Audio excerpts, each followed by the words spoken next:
Hello, and welcome to another edition of Archeryshack Shop Talk. I'm Jeremy. I'm TJ. And we've got the luxurious Mikey Johnson with us. How about it, fellas? Mikey, I think y'all have seen him in some of our videos. He helps us here at the shop.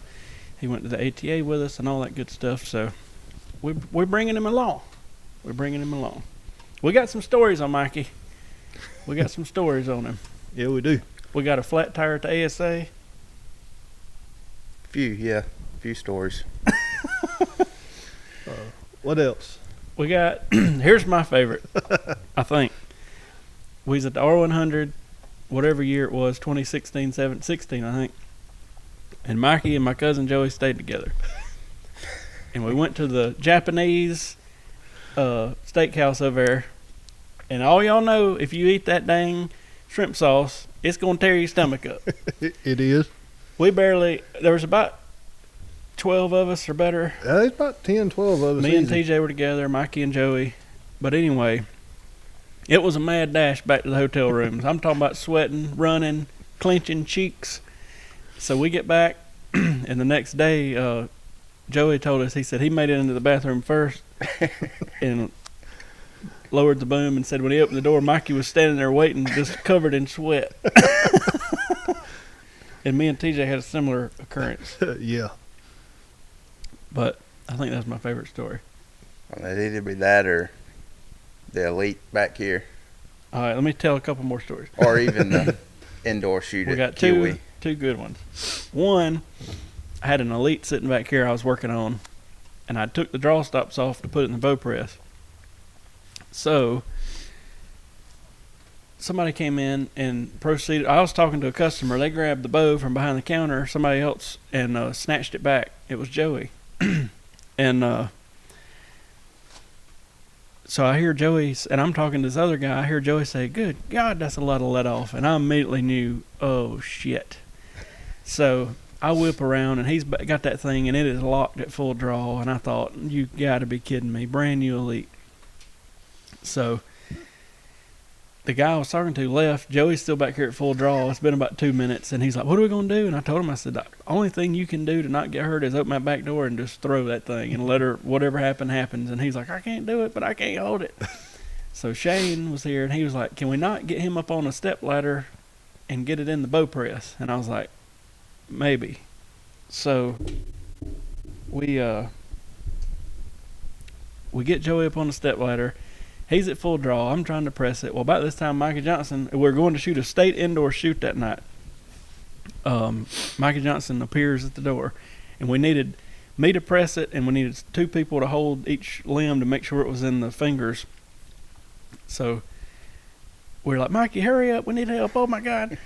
And it felt like it was an hour and a half just because it was such an intense moment. But Shane hollered out, "Mikey, where are you?" And Mikey came in freshly shaven and showered, and he was pouring sweat again as he come through that door, and we got that thing pressed, and it did not blow up, but it scared everybody to death.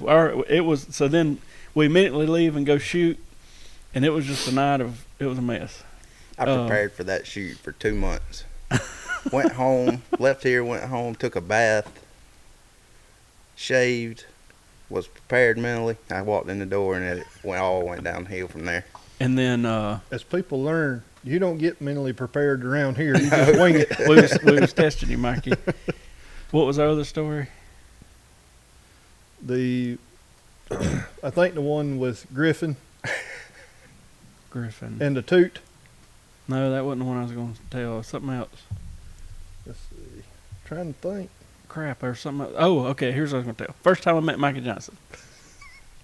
We had our first 3D shoot out here. Was it 2014 or 15? Somewhere in there. About 14. It was 15 because It was right.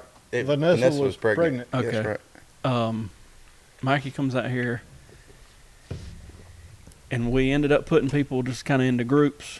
And at that point in time, we only had 10 3D targets. So I had a thing made where you'd shoot the 10, come back around, shoot them again. And Mikey was drawing back with some kind of handheld release. And it was like slow motion. I was just out there making sure nobody killed each other. And I heard Vanessa start laughing uncontrollably. And I look over there and I see an arrow going toward the moon. And Mikey's like blood red, like, oh my God. And there was like 45 people here, Yeah. all in that one field. Everybody was like, ah! And I didn't know whether to laugh or cry. I hit that trigger, and I thought to myself, I'm like, maybe nobody's seen it. No, I we turned all around, seen and it. everybody was I looking looked, at me. and that thing was spinning in slow motion. It hit the top of that tree way up there, and it was like, and I was like, this is great. But anyway. And that was before we videoed everything. Yeah. Thank goodness. Yeah. But anyway, we got Mikey with us. We were on the way back from the ATA.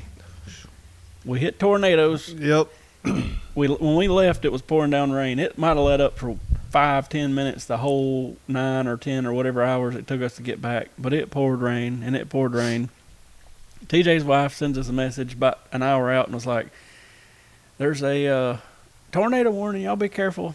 So TJ brings up the news station on his phone, and it's saying there's a tornado touchdown in the North Lake area. And TJ's like, where are we at? I said, we in the North Lake area.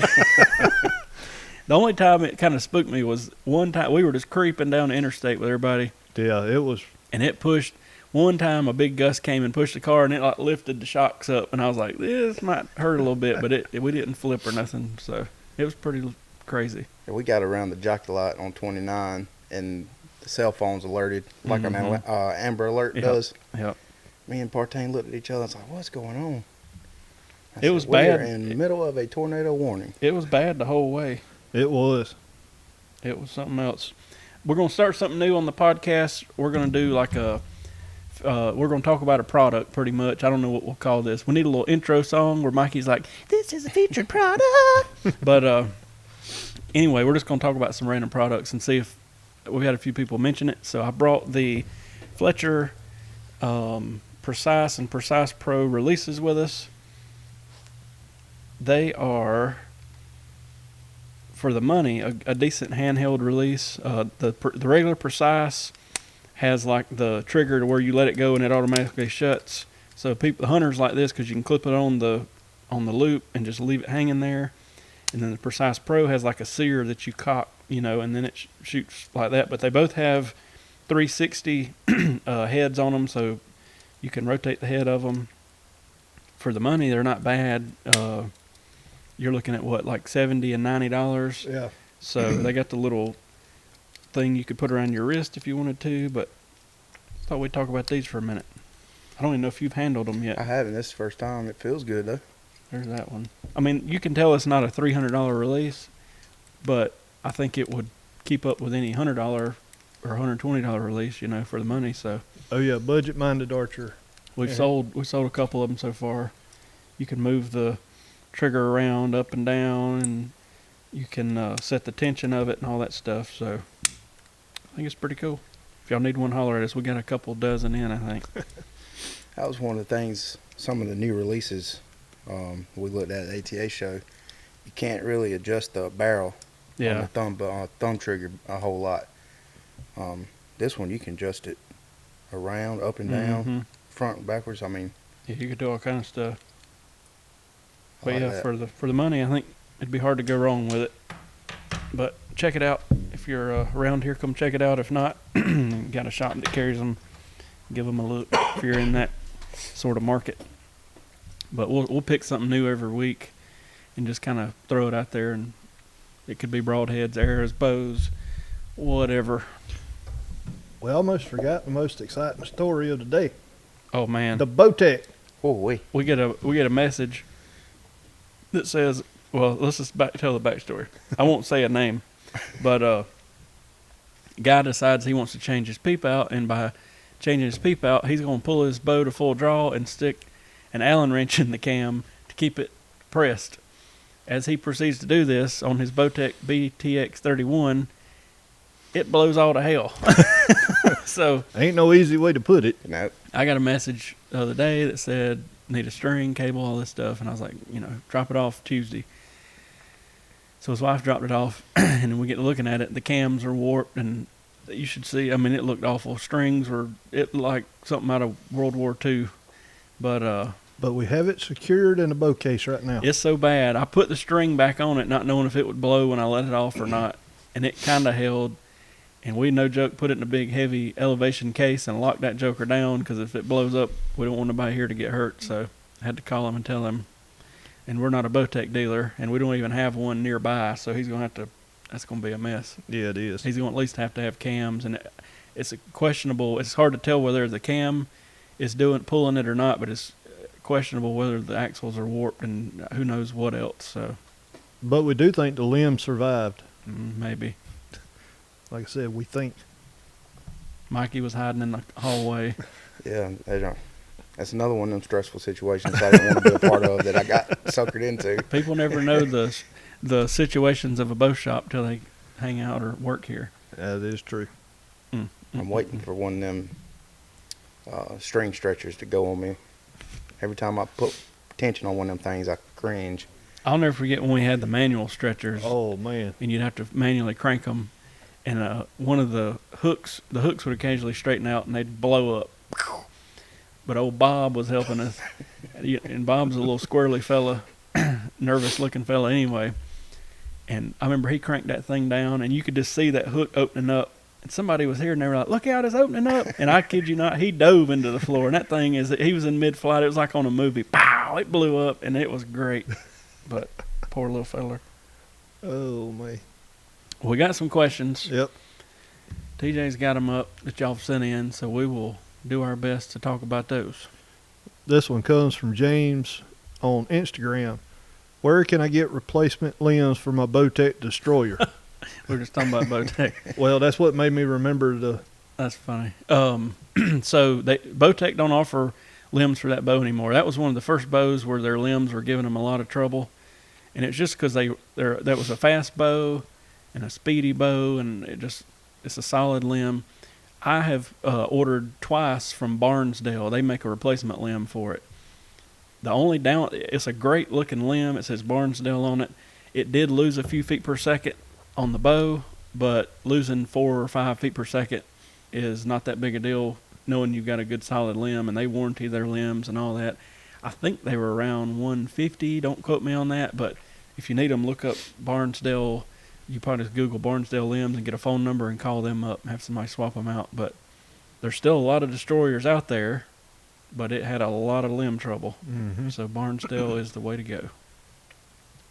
Next question is, what's the difference between the Gen 7 and the Gen 7X ARS? You probably know more on that one than I do. I know on the Gen 7X, they redesigned the arm where you can now shoot it on top limb or bottom limb. No, I think most of the limb driver, the Hunter models, was only top. You can only use it on the top limb.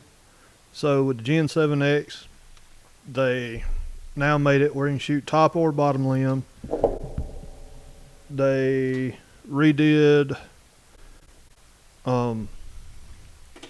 It's got a carbon cage on it now. I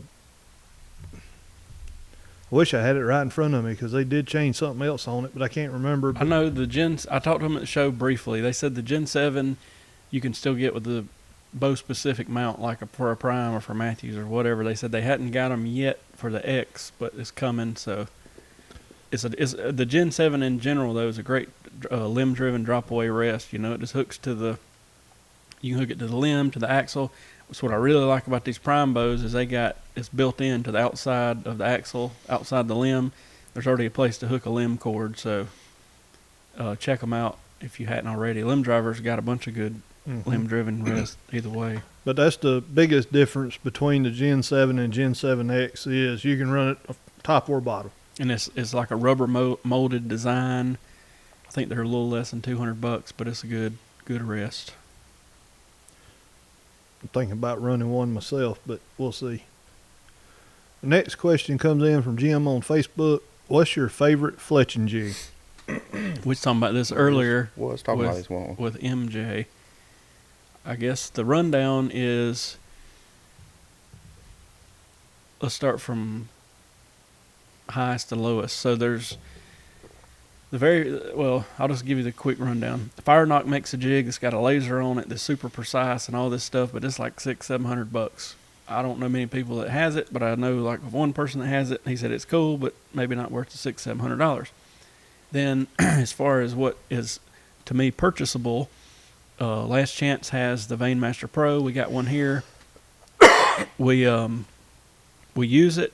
It's super precise, but still back to the one vein at a time. It's got 2 little wires. You can adjust everything. You can adjust the helical, the offset. You can do straight, left, right, anything with that one jig. So it's great. The most common jig by far is the Bitzenberger. They run, I think the Veinmaster Pro is $250-ish. The Bitzenberger runs about $90 with a clamp, I think. It's been so long since I bought one, but the Bitzenberger, so you got to have either the right helical, left helical, or straight clamp, and then you can do some offset stuff. But it's got a strong magnet. It's just sort of the standard, what everybody's got or has used or whatever. Then you got the Arizona Easy Fletch. That's about the easiest one I've used. By far. Like that, hunting arrows come in here, and we can refletch them in I mean, we can strip them and refletch them like in a minute an arrow. I mean, it's quick. Mm-hmm. You just clamp it. It's got a spring-loaded thing. It clamps closed. You put this little thing on the top. If you're using regular, like I guess you'd call it super glue, let it sit for 10, 20 seconds, pop it back off. It's good. So that's what I would probably recommend as an overall jig. And then you got cheaper ones. I mean, the Jojan used to be big. It's not that big anymore. Then you got I think we're out of them, but I had this cheaper Arizona jig. It was like $20-25, and it worked, but it wasn't ideal. And you had the boning one. It works good. I think the biggest problem I have with it is trying to fletch my target shafts. Yeah. And they're 26 diameter, so it's not made for those larger shafts. Mm-hmm. But a regular hunting air shaft, it'd be fine, And you got what, $20-25 in it. It's hard to beat it. It's just according to how much you're fletching. I mean, if you're just doing a couple, one of these $25 jobs would be fine. I'd say if you're going to fletch a decent amount, or your buddies' arrows and all that, I'd probably either go. The only thing about the Arizona, well, I guess it's the same with the Bitzenberger, but you can change the clamp on the Bitzenberger. You buy the Arizona, you're pretty much getting that set up, so it's going to be all the time like a 2 or 3 degree helical, right, left, whatever. But that's what I would recommend. Feathers, the Bitzenberger wins by far, but there's not many people shooting feathers. I say Bitzenberg. That's what I've got and had forever. So. Yeah, they work good. Yeah. They do. That'd be my pick for my favorite, I guess. Our next question comes in from the area code 812. I'm having a hard time bear shaft tuning. Any tips? Bear shaft tuning is one of those things. I think a lot of people get into it and then get frustrated, but it's very grip sensitive. So I've had people come in and say, I got the bear shaft to tune this bow, and I'm like, that's fine. But we get out there, and I can just tell they're not doing a consistent grip, and it's giving them all sorts of trouble. So I think for a lot of people, it's too much. You know what I mean? I think start with a paper tune and do that walk back tune is going to get your center shot perfect. But if you got to get into the bear shaft tuning, the grip is something to really focus on. The grip, the release, everything. And also people try to bear shaft tune at freaking 30 or 40 yards, and that's a mess. Do it at about 15. Make sure you're not lobbing arrows off into the neighbor's yard type thing. But a good bear shaft tune definitely makes broadheads fly better, but to me, it don't take much with that grip, and it flings the air. It does a completely different thing every time, and you want it to be consistent. So, I don't know. My advice would be stay at about 15 yards. Make sure all your arrows are matched up good. If you are into spine indexing, look into that. Make sure make sure everything is perfect pretty much, and then focus on your grip would be my advice. But it's definitely doable by all means. It's just, I think a lot of people read about it and just get out there flinging arrows and all sorts of stuff. And we could talk about this for a long time. You're taking your fletchings off, so there's a few grains missing from the back of the arrow. So a lot of people take and put like a strip of electrical tape, wrap it around a time or two to equal the weight of the vanes and all that, and that's probably not a bad idea, but probably overkill for a lot of people. The walk back tune to me is the easiest at home do-it-yourself thing you can do and everything be pretty dang spiffy. Next question comes from a texter in the 853. Are you guys going to Vegas? We've talked with Mikey Johnson about starting a prostitution ring. Nah, I'm going one year, but not this year.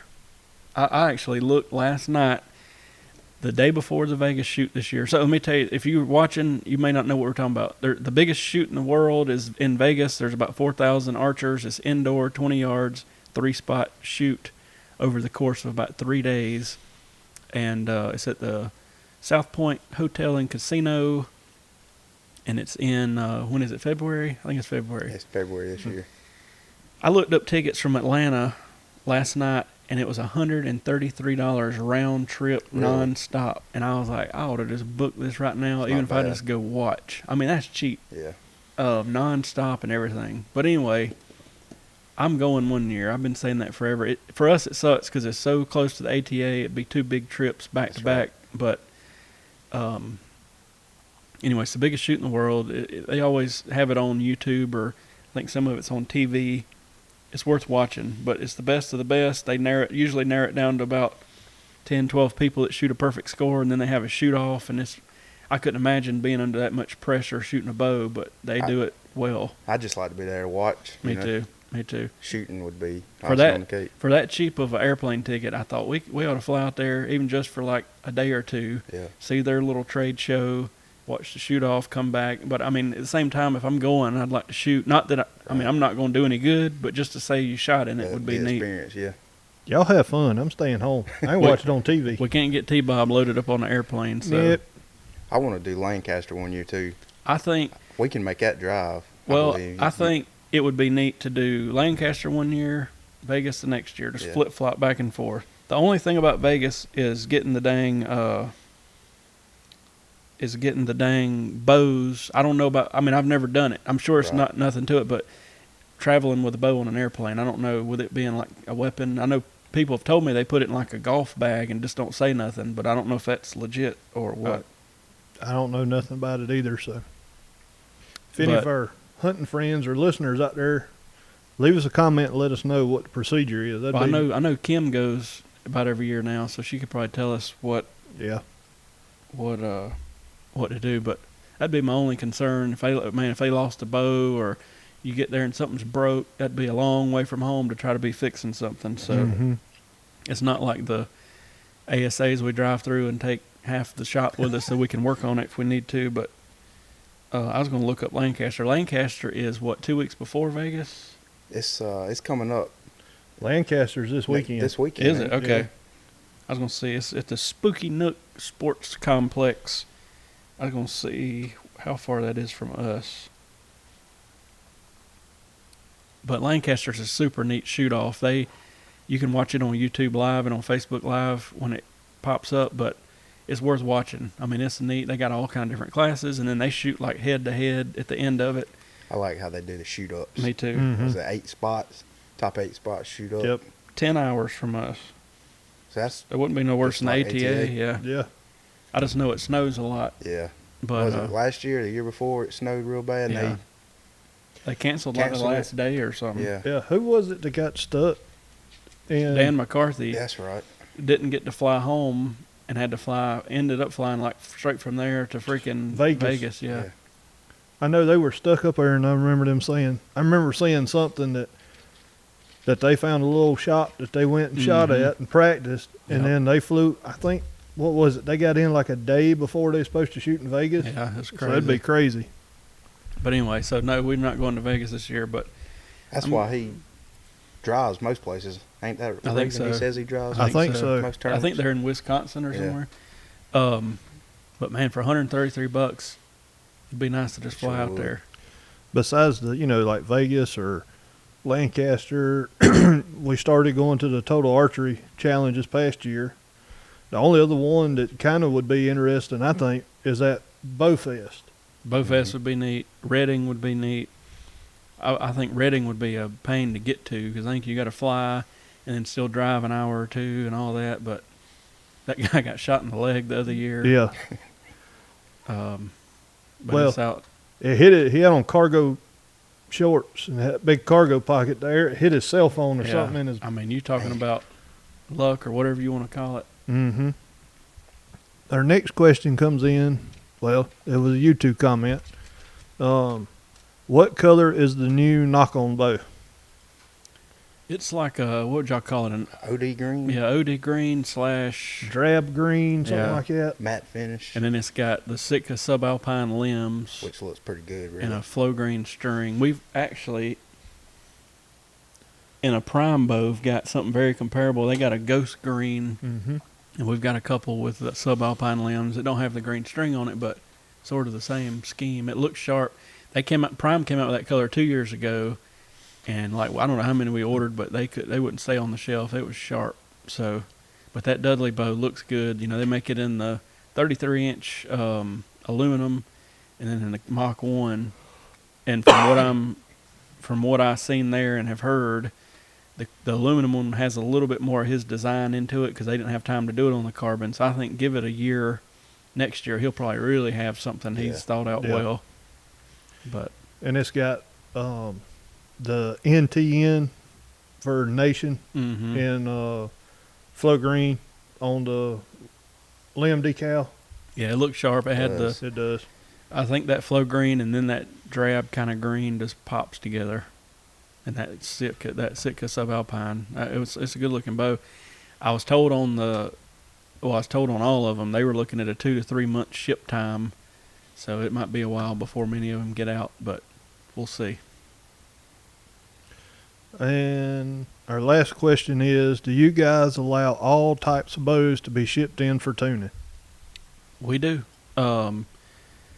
There's certain bows we're not a dealer for, but that don't matter because, we're tuning them. So, but yeah, we can take anything. We can take crossbows, bows.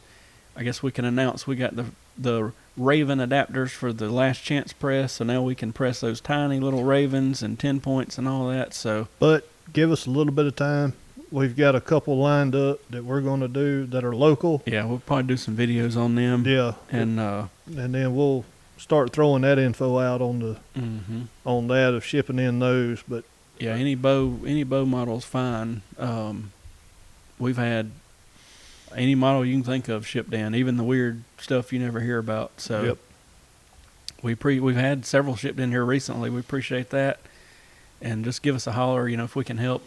The number to the shop is 864-735-8484, and we can get you squared away. You wouldn't believe how many people call because they've seen this on here and said either I don't have a shop within hours of me, or I've got a shop but they blew my bow up last week. So we can remedy that. But give us a holler. We'll be happy to help one way or another. And then we have a lot of people call just to pick our brain for a minute, and I'm happy to give out that information too. So just holla at us. That's all the questions I got. We need a little jingles for each section. I'm thinking a little bell, the old school bing. Yeah. Questions and answers. Well, we got some stuff in from the ATA. We did get some stuff in. We brought back some targets, which was a mess. Let's tell that story real quick. Man. So, R&W/Big Shot, they're part of like one company now, but they make 3D targets and they make like block targets. The last year we found out that R&W was selling most of the targets at the show for a deal, and I was like, well, crap, I already waited too late or whatever. So that was one of the first booths we went to because we have 3D shoots out here, and if we can get a couple 3D targets for a deal, it helps us out. So I went that first day and paid for, they're sitting over here, a skunk, a armadillo, a javelina, a wolf, and 2 of their 18-inch targets, which are quite heavy. We'll have Mikey Johnson talk about that in a minute. And John Partain, he wanted one, so he bought a 24, or how big was it? 30, wasn't it? A 30-incher, all right. Now, I'm guessing that 30-incher weighed a couple 100 pounds. It was on a stand. On a rolling stand. Yeah. I don't know why I'd have paid the extra money they wanted just to roll that joker out. I mean, it had a heavy-duty metal handle attached to it. Yeah. So, the last day... He got a deal, though. He got a real good deal. The last day, we go over there, and we're like, all right, we're about ready to roll. We start gathering up all these targets, and I'm thinking this shouldn't be too bad. Well, Partain took off. They were going to roll his target to the loading dock. It's pouring down rain. I mean, pouring. Well, they took it to the loading dock. I figured they'd have rolled it on out to his truck and then brought the legs back. Oh, no. They didn't took them legs off and abandoned him there. You know, we had, what, a 150, 200-yard walk. It was a walk. A little bit further than that. I don't know, but Partain grabs at his big target. I got Mikey loaded up with one of my 18-inchers and a 3D target or two. And then I've got like 3 3D targets. Yeah, and then, so we all got armfuls of targets in the pouring rain. Them little 18-inchers are heavy enough. It was bad. But we got out of there, got soaking wet, and got on the road, but it was bad. If they hadn't let us go out in the docks, we would have been in a mess. Yeah. I couldn't imagine that one. The little 18-incher, you know, it's heavy. It's heavy. You could walk, what, about 20, 30 yards, and you got to sit it down and kind of be like, all right. Partain had a 30-incher. I mean, just bear hug. Partain's a big old dude. He just bear hugged that thing. And then he threw it up on his shoulder. Yeah. But we got our targets. We're going to actually put the 3D targets out this coming weekend for our shoot. So we got the armadillo. I can't wait to shoot it, and that skunk. But at least we got us some more targets. I don't know. I have to go count, but I think total targets, we got over 50 now total. Of course, we don't put them all out at once, but at least it gives us a good option. Yep. So, but that was something else there. I'm going to throw out my question of the week real quick. What's everybody's favorite release, whether it be a handheld or a wrist strap? Doesn't really matter. I just want to know what your favorite release is. I'd be curious about that. That's a good question. I usually, just to talk about that for a minute, I always go back to the trusty wrist strap. I don't know why. I'm just comfortable with it. I've got on these handheld kicks, but I really think for me to shoot a handheld and get used to it and comfortable with it, I'd have to start late August, like right when 3D season's over, August, September, and shoot it all the way, you know, through January, February. Because I've went to them, and then a month later been like, I'm tired of this. I'm going back. So I was having the same problem. So my what I decided to do was just get rid of all of them except my back tension. Yeah. So the only release I got to shoot right now is a back tension. So that forces me to learn how to shoot it. And if I want to be competitive, it forces me to shoot it right, learn how to shoot it right. So I've got a handheld back here. But anyway, you know, I got that handheld, but I shot it half of the tournament season last year. I like it. I don't know. I just shoot a wrist strap better, or index finger, whatever you want to call it. I shoot it a little bit better, I guess, because I'm used to it. But I'm still going to play around with the handheld and, you know, play with it. You know what I mean? I don't know. But I always go back. What'll kill me is I'll shoot a little while with a handheld, and it'll be okay. But then I'll put that wrist strap back on and just start driving tacks, and I'm like, all right, I'm going back. But at least there's a few pros now shooting wrist straps. You know, like Paige Pierce shoots a wrist strap. And she changed. Yeah, she just recently changed. She's shooting a blade, I believe. Okay. Yeah, shooting a blade. Jack Wallace shoots a wrist strap. He does, yeah. I know back in the day, Dan Renner, well, later on he didn't shoot a wrist strap, but for a long time he shot his Little Goose, as a pro and was doing well. So I think Tim Gillingham, he switches back and forth. Yeah. But yeah, that's something to talk about. But the only thing I don't like about a wrist strap is I don't care what strap you got, it can stretch, so it's not consistent. Now it stretches slowly, but I've had them before, that I'll start out in like the third hole, and then after a year of shooting it, all right, now I need to go to the second hole, but it's not quite the same. But if the third one's too loose, and you just get into that whole mess. Yep. I don't know.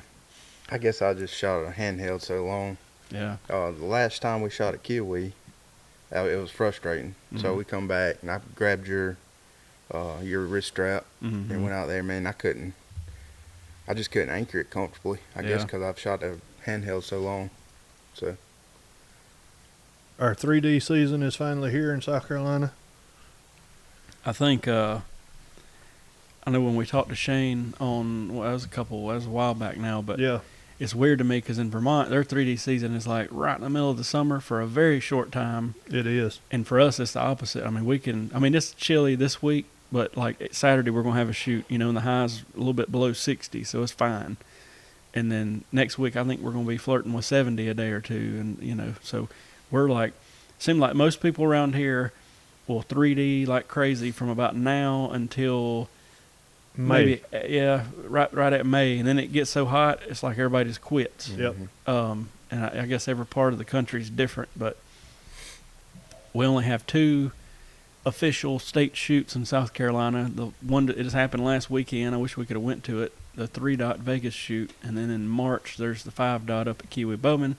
We're gonna try to go to that, but I wish we had a little more 3D or indoor to play with around here. But it's just like everybody wants the 3D, and I like 3D probably definitely the best. It's just I like doing different stuff too, but not that much indoor in South Carolina. I'm not a big indoor fan. I mean, I like it, but it's just not my favorite. I don't know if it's what it is, but, after about, especially on Vegas, 3 ends in, and I'm like, okay, I'm tired of walking back to the same target. I want something different. Yeah. That's just me. I don't know. I got mixed. I like it all. I mean, there's nothing I really don't like. I like field. I like indoor, 3D. Each has their pluses and minuses. Indoor's nice because, to me, it's a mental game. I know I can hit that dot, but how many times can I hit it, that thing? And then 3D's got so much, it's a different shot every time.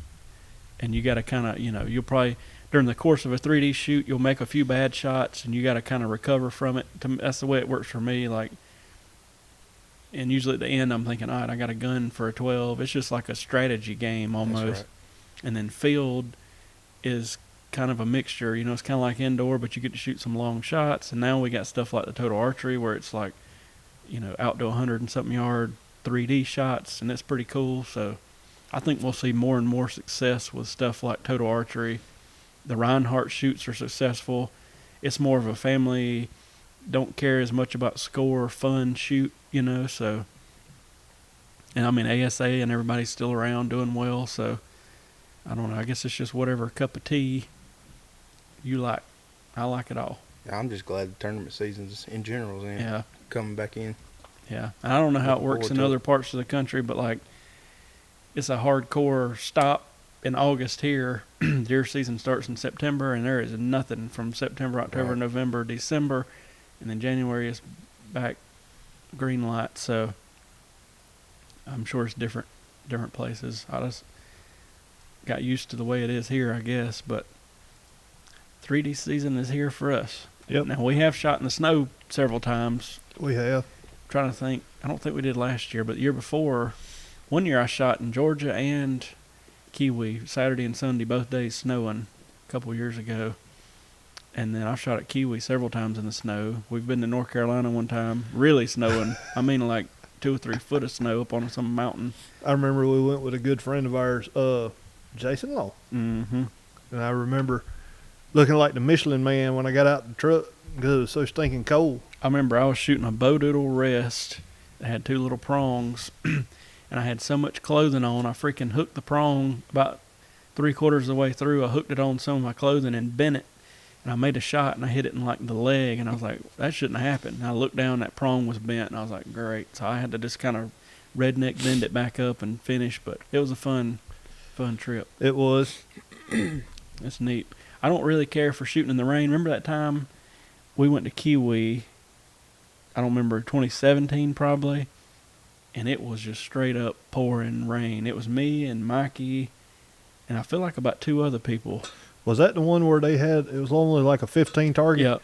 That was me, you, Mikey, Travis Haney. Okay. Daryl. Okay. That's right. But it was just like, we knew it was hot. I mean, so it was okay, but we knew going in this is going to be miserable, and it poured, and we were drenched and soaked, but we shot, and it was pretty fun. I just don't, part of me don't like getting all my stuff wet because you're going to have to try to get it wiped off, and you don't want it to rust and all that, and then, to a certain extent, that water is going to get into like the bowstring and all this stuff, and I think it was at Nels Creek last year before when we shot in the rain. Last year, that was... Because Scott and Tyler was with us. Scott, Tyler, Joyce, and Jackie. And I did the slow motion. You can just see when they shoot. You can look it up on YouTube. I got the video, but it was at Nels Creek. Just water just exploding off the string. I mean, it was just nasty. But it's different, and it's at least a story to tell and an experience, so it's fun. Yep. And I remember I'd been shooting pretty good all day. We went through that rain shower, and all of a sudden I was hitting high right no matter what I did. I remember, like, I know my sight's on, so I ended up having to aim low left to even get in the ballpark of where I was wanting to aim. And then you got, like, if you got a scope, you know, you get little rain droplets on the lens, and that's my biggest thing. In the peep sight, you know, if you got a lens, and it just turns into a mess. And then, like, I remember I had it was one of the first or second year I'd put a light on my sight. I was trying to keep the main part of it dry so it didn't, like, short out. You know, you don't want to mess up $150, $200 light system in the rain. So it's a mess. I think that's why I started carrying a little sandwich bag in my Yeah. stole just in case, because I remember taking my scope cover and putting it over my little light box, or whatever you want to call it, to keep it from getting completely soaked. But sometimes it happens. Control box. Kiwi was the only one I remember we just rolled up and was like, we doing it. And it was pouring. I was like, well, it is what it is. But at least, like I said, that one was in the summertime. So. Yeah, it was hot. That field shoot I shot at Kiwi a few years ago, I'd have begged for some rain. So that's what's so bad. Miserable hot. That's what's so bad about South Carolina in this area is once you get past about May, it's scorching. So, like, we go shoot 3D. We try to get there like 7:30. I'd get there earlier if they'd let us, and they normally advertise 8, but we there at 7:30 hoping somebody's there. But we try to shoot and be done by about 10, and we still soaking wet, sweating. Yep. I know last year me and Blake Foster went to Nels Creek, and that's what we did. We met at like 7:15, 7:30. The guy just got there, and we shot, and I was back on the interstate, and it was like a couple minutes after 10. I was like, this is perfect. But it gets so humid and hot down here. That's the only bad thing. Maybe we need to become, what do they call them? People from north that come to the south in the winter. Snowbirds. Snowbirds. Maybe we need to be the opposite of that. Once about May hits, we'll go up to like Canada. Yeah. But or we just find us a building somewhere with air conditioning and shoot indoors. That's true. That's what we need. Somebody fund us an indoor 3D range. Yep. Call us. Kind of close though. Let's say that. Yeah. I'm saying somebody that'll put us one right here. Oh yeah. We'll gladly accept your money. Trying to think of another Mikey story. Do we tell him about the R100? The R100. That first one he went to, and we come back. Oh man, that could top them all. Yeah, I'm lost. All right, you prepare yourself, Mikey. Prepare yourself. We go to this R100. Is this the three of us, or no? This is an even better story. This is the year that he bumped with Joey. The first year and you that took we your went. Cousin. Yeah, Jake. And Jake, to start with, had stomped out your binoculars or something. And everybody, I don't remember it all that well. I do remember it, but Shane and them always laugh about it and said you went off on him. Something about him and Griffin run off with your binoculars and they stomped on them or something and broke something. I don't remember. But anyway, we walked Mikey around about 14 miles. And then It's longer than that. We received word that Monday that he's in hospital with congestive heart failure. Yeah. And I was like, what? Yeah. It was a mess. So they had to do a freaking cardio version. Tell him about that experience. Man, it felt like being kicked by a mule. And shock him and get his heart back in rhythm. And then I probably shouldn't go further. I was going to tell him about the vest you had to wear. He had this vest he had to wear. I just remember us going to the ASA like like a month or two later. It was 2 or 3 months because I had to wear that thing for 3 months, and I was right on the end of it. Yeah, yeah, because I remember us saying, "Mikey, where's your vest at?" And he's like, "I don't have to wear it tomorrow." Like, you ain't up. Your time ain't up. I wasn't gonna tell that part. Well, I went there. You know, being out on the ASA course and that thing start going off. I don't know what would affect somebody more, just hearing that or seeing me running through the woods trying to jerk that thing off. Man, I forgot about that. I need to like write down all these stories because I can't half remember stuff. But maybe maybe we call it the Archeryshack Memoirs or something like that. Well, we could write a hell of a book already, believe me. Between this and Bucks and Bass, good Lord. Oh, man. It'd be several volumes. But anyway, we'll get off here and let y'all quit listening to us. But yep. Thank you for listening. We'll do another product type thing next week at the beginning of the podcast. We're just going. I mean, you feel free to tell us something. I mean, ultimately, we're probably just going to grab stuff that's in the shop and talk about it, or let you look at it. If anybody were to have something you wanted to ship in and have us kind of chat about it on here for a few minutes, or even, if you make it and want to come in and be on here or call in or whatever, or we're up, that's fine. Yep. We just thought it'd be interesting to do some stuff like that. But for the near future, we'll probably just grab random stuff that's in here and do that, and give us a call if you have something you want to send or bring in and chat with us or whatever. We'll be happy to get you on here. But questions, I'll throw this out there. I don't think I've said it yet. If you got questions for the next podcast, there's a couple ways. You can just comment if you're watching on YouTube. You can text it in at 843-560-9898. Facebook message us, look up the Archery Shack. You can call us to the shop directly, 864-735-8484. I think there's any social media, you can send us a message. So yeah. People send Instagram and Twitter and everything else. So if you're listening to this week, which is today, we're in mid-January, January 25th, this Saturday, 2020, we're having a 3D shoot out here. Come join us. Going to be a sort of a fun thing. 20 targets. We're doing trophies. We're doing $100 to the high score, overall high score. I think we'll have a decent crowd. It's supposed to be good weather, so come join us if you're local. Be a good time. I think it will be. Hopefully, last year we kind of dropped the ball on some of our 3D shoots. It was just too busy working on bows and strings and everything we do. But we've got extra help this year, so we're going to try.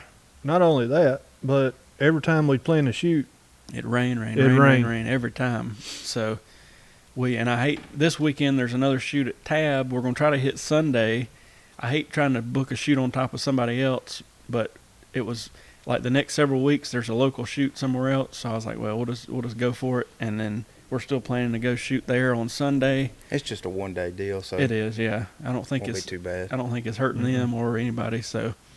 But yeah, come shoot with us. We have a lot of fun. We've had people drive from North Carolina and of course Georgia and everywhere to come shoot. So we're testing out that little $100 overall high score thing just to see how that works out. If it works good, we'll keep doing it. If nobody really cares, then we'll do something else. But yep. Thank you for listening. Thank you for being with us on this one, Mikey. Absolutely. I can't believe we hadn't had Mikey on here before, but we were going to record one and Mikey was here and I was like, hey, you want to be on here? Yeah. So. Thank you for being here. No problem. Yep, thank you. And we'll see y'all on the next one. See y'all.